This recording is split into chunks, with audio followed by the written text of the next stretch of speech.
Саламаттык сактоо министрлигинин бүгүнкү 14-марттагы маалыматына караганда Кыргызстанда 40 суткада 11 адамдан COVID-19 илдети табылды. Алардын эң көбү Бишкек шаарында. Бир суткада 23 адам сакайып чыкты. Инфекциядан каза болгон учур катталган жок. Бүгүнкү күнү 133 бейтап ооруканада, 184 адам үйүндө дарыланууда. Кыргызстанда пандемия башталгандан бери 200.742 адам коронавирус жуктурду. Алардын ичинен 195.873 киши айыгып чыкса, 2973 адам каза болду. 12-марттан тартып коомдук жайларда сөзсүз беткап тагынуу талабы дээрлик жоюлду. Мындай талап медицина мекемелеринен жана коомдук транспорттан башка жерлерде эми коюлбайт. Жалпысына бүгүнкү күнгө карата бул оору 200.000ден ашуун кыргызстандыкка жукту. Алардын 3000ге чукулу каза болду. Толук эмдөөдөн калктын 18% өттү.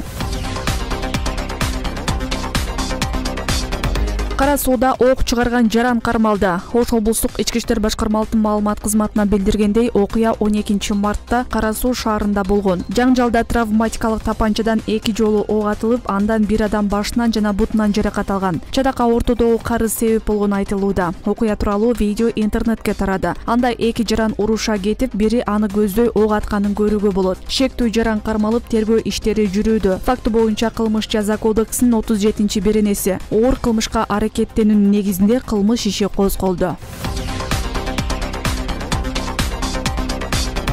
Кыргызстандын Улуттук банкынын төрагасы Кубанычбек Бөкөнтаев орус рублинин кыргыз сомуна карата расмий курсун аныктоо тартибин убактылуу өзгөртүү жөнүндө токтомго кол койду. Ага ылайык сом менен рубльдин курсу мындан ары кросс-курс ыкмасында аныкталат. Бир валюта менен экинчи валютанын катышы үчүнчү валютанын негизинде чечилген ыкма кросс-курс деп аталат. Улуттук банк рубль менен доллардын курсун мындан ары Bloomberg маалымат агенттигинен жана Reuters маалымат агенттигинен гана ала турган болду. Улуттук банктын 2013-жылы кабыл алынган токтомунун 22-пунктунда сом менен рубльдин курсу Москва банктар аралык валюталык биржасындагы баалардын негизинде аныкталары көрсөтүлгөн. Жаңы токтомдо бул пункт убактылуу күчүн жоготту.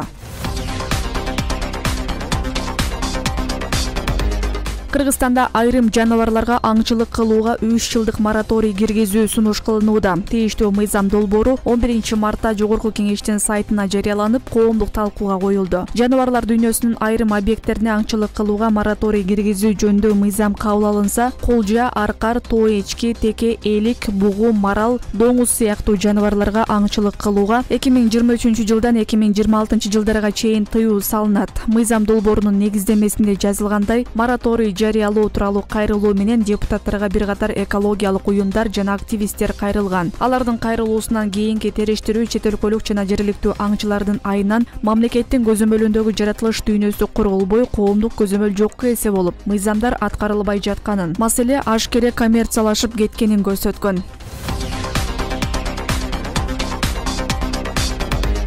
Казакстандын түштүк аймактары кыргыз-казак макулдашуусунун алкагында суу ресурстары менен камсыздалат. Казакстандын премьер-министринин сайтындагы маалыматка караганда, бул тууралуу премьер-министр Алихан Смаиловдун катышуусунда өткөн суу кеңешинин биринчи жыйынында белгилүү болгон. Маалыматта эки жака пайдалуу шарттардын негизинде электр энергиясы жана суу менен камсыздоо боюнча товар алмашуу келишими макулдашылганы белгиленди. Бул боюнча толук маалымат азырынча бериле элек. Казакстандын түштүк аймактарын суу менен камсыздоо башкы маселе. Социалдык жана жарандардын бакубат жашоосу өкмөттүн негизги максаты, деди Исмаилов. Ал ошондой эле Казакстандын энергетика министрлигине өлкөдө электр энергиясынын тартыштыгы жаралышына жол бербөөнү жана мыйзамсыз майнингге каттуу чара көрүүнү тапшырды.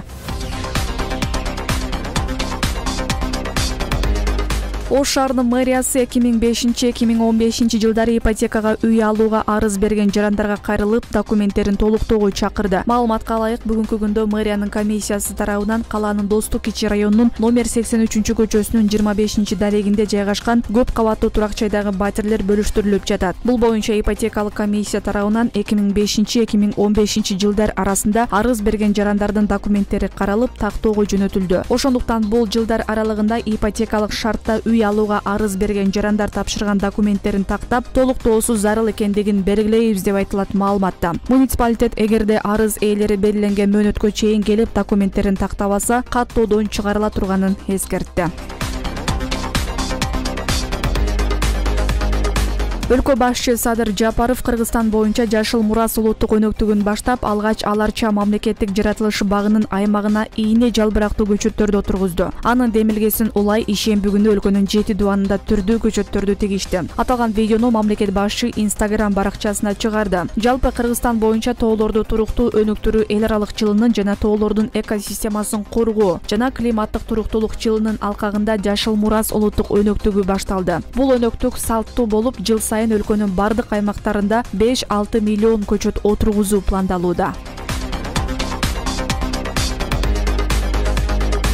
Украинадагы атайын операциянын алкагында Крым менен Донбасстын ортосунда коридор түзүлдү. Бул тууралуу Россия президентинин Крым Республикасындагы өкүлү, Крым өкмөтүнүн вице-премьери Георгий Мурадовго шилтеме берип, РИА Новости жазды. Мындан ары Крым менен Донбассты Украина аркылуу өткөн коридор бириктирип турат. Крымдан Мариуполго чейинки автожол көзөмөлгө алынды, деди Мурадов. Анын айтымында, украиналык неонацисттер менен тиреш жүрүп жаткан учурда бул жол ДРдеги бошотулган райондордун жашоочуларына гуманитардык жардам жеткирип турууга жакшы шарт түзмөкчү. Бул жол Крымды Мариуполь менен бириктирип турчу маанилүү объект. Советтер Союзу учурунда ал аркылуу жүк ташылчу. Азыртадан Азов деңизинин жана Крымдын порттору аркылуу жүк ташуу жолдорун ойлонуу керек. Бул келечекте бүтүндөй аймакты өнүктүрүүгө жардам берет, деди Мурадов.